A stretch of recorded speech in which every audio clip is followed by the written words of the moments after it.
Good morning mga kapapa, welcome sa ating panibagong araw, panibagong vlog. So mga kapapa, dito tayo ngayon sa Isuzu Bacolod. Yan o, Isuzu Bacolod yun. So nagpaayos lang tayo sa ating sasakyan dito. Yan, sa Isuzu Bacolod. So makaganda dito sa Isuzu Bacolod mga kapapa, kanilang service nila. Kasi pwede mo mapinyan o pwede mo mabantayan sasakyan mo. So inaayos ng technician o mekaniko dito sa Isuzu.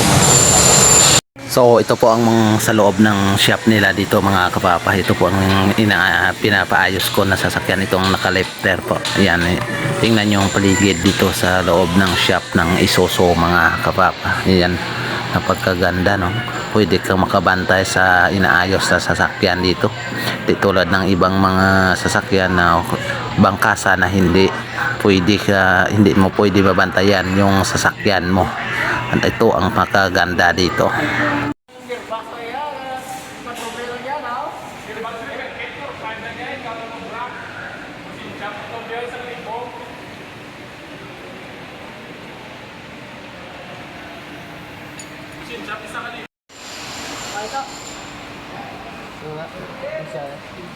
Hindi ko pungas na parin itong bilay.